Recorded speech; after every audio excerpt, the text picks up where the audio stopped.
Dans cette dernière vidéo, nous allons aborder les grands principes que sont l'éco-conduite et l'éco-mobilité. Le but aujourd'hui, c'est vraiment de pouvoir diminuer la pollution, ainsi que la pollution sonore, de pouvoir adopter une bonne pratique, des bonnes pratiques, de pouvoir respecter ce qu'on appelle l'éco-conduite et de pouvoir utiliser ce qu'on appelle l'écomobilité, c'est-à-dire vous déplacer avec des moyens de transport qui ne polluent pas. Et on en parlera dans un second temps. Donc concernant la réduction du bruit et de la pollution, donc l'objectif, c'est de bien entretenir votre véhicule. Si vous entretenez bien votre véhicule, il semble qu'on puisse réduire votre consommation de carburant de l'ordre de 25% et donc de diminuer la pollution occasionnée par votre véhicule. Okay, donc qu'est-ce que c'est que bien entretenir son véhicule? C'est vérifier les niveaux d'huile, c'est notamment vérifier la pression des pneus. On avait vu dans une précédente vidéo qu'une sous-pression des pneus va augmenter les forces de frottement sur la route et va augmenter votre consommation de carburant. D'accord? Donc il faudra bien faire attention aux pneus. Il y aura également la clim à utiliser avec parcimonie, le moins possible, parce que l'utilisation de la clim, ça va augmenter le CO2 en fait, que va dégager votre véhicule et donc la pollution qui y va être liée en fait. Concernant les trajets que vous allez pouvoir parcourir, il faudra éviter d'utiliser le coffre de toit. Le coffre de toit, prenez-le si vous avez vraiment besoin du coffre de toit parce que vous êtes hyper chargé, mais quand vous n'avez plus besoin du coffre de toit, il faut l'enlever. En fait, le coffre de toit augmente les forces de frottement, et si ça augmente les forces de frottement, vous allez consommer davantage, votre véhicule va avoir besoin de plus de carburant et la pollution va augmenter. Ok ? Un petit élément qui est important, mais qui a toute son importance, il vous appartient aussi, lorsque vous achèterez un véhicule, de bien choisir votre véhicule.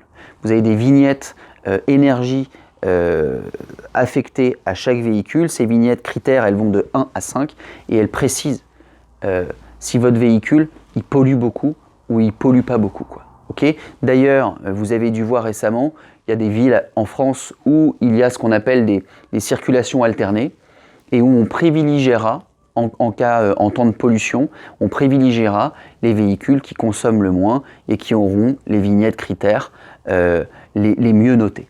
Ok ? Donc ça, c'est vraiment pour la capacité à réduire le bruit, la pollution. Concernant l'éco-conduite. Alors l'éco-conduite, c'est quoi ? En fait, l'éco-conduite, c'est votre capacité à rouler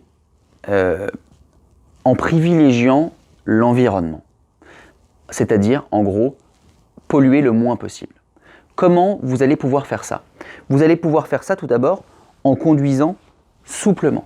Plus vous anticiperez, plus vous conduirez avec souplesse et une conduite qui sera la moins agressive possible, moins vous polluerez et plus vous adopterez ce qu'on appelle l'éco-conduite.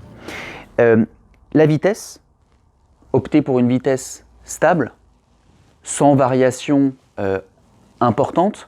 Si vous conduisez un véhicule avec une boîte manuelle, plutôt privilégiez les rapports hauts, c'est-à-dire plutôt être en sous-régime qu'en sur-régime, c'est-à-dire passer les vitesses assez rapidement et ne pas pousser les rapports, ce qui va impliquer que vous allez avoir une conduite beaucoup plus saccadée, vous allez consommer beaucoup plus et donc vous allez polluer. Okay ? Un dispositif d'ailleurs qui est intégré au véhicule aujourd'hui et qui favorise l'éco-conduite, c'est ce qu'on appelle le start and stop. Le start and stop, c'est quelque chose que vous pouvez déconnecter, mais qui, activé, va arrêter votre moteur lorsque votre véhicule va s'arrêter. Donc, notamment dans les grandes villes, quand il y a beaucoup de bouchons, votre véhicule est arrêté et ça permet de moins polluer. Okay, donc ça, c'est un dispositif qui est bien et qui, encore une fois, diminue la pollution émise par votre véhicule. Okay, alors, il y a d'autres dispositifs. Hein. Vous avez également tout ce qui va être lié au pot d'échappement, avec la partie filtre à particules, pot catalytique. Ce sont des dispositifs qui vont limiter l'émission de particules fines et qui vont, encore une fois, diminuer la pollution émise par votre voiture. D'accord ? On dit que l'éco-conduite diminue le stress, augmente l'efficacité du conducteur Alors, elle ne va pas réduire les temps de trajet, parce qu'on n'est pas du tout dans une dynamique d'optimisation du temps, mais on est dans une dynamique de bien conduire. Ça me fait penser d'ailleurs à une recommandation qui est faite également, quand vous êtes en descente, au lieu de freiner et d'utiliser vraiment le frein de votre voiture, et donc comment dirais-je, d'abîmer en quelque sorte un petit peu plus votre véhicule, sachez qu'on pourra vous conseiller d'utiliser ce qu'on appelle le frein moteur, c'est-à-dire le fait de rétrograder, ce qui va ralentir votre véhicule et ce qui vous permettra de freiner. C'est également une bonne pratique. Donc pour finir, on va aborder rapidement ce qu'on appelle l'écomobilité. L'écomobilité, c'est quoi? C'est votre capacité à utiliser des moyens de transport qui sont éco-responsables. Alors déjà en ville, pour des trajets de moins de 2 km, on privilégiera toujours le vélo. Ensuite, une bonne pratique qu'il faut apprendre à développer, c'est ce qu'on appelle l'intermodalité. L'intermodalité, c'est ne pas avoir peur d'utiliser plusieurs types de transports. Je vais à ma gare en vélo, je prends un transport en commun, je prends éventuellement une trottinette pour aller jusqu'à mon bureau. Voilà, j'ai pas peur de changer de moyen de transport en privilégiant, si possible, des moyens de transport qui sont verts. Et voilà, et ça apporte une démarche sociale, environnementale, qui est positive et qui permet tout simplement de moins polluer, quoi. Ok.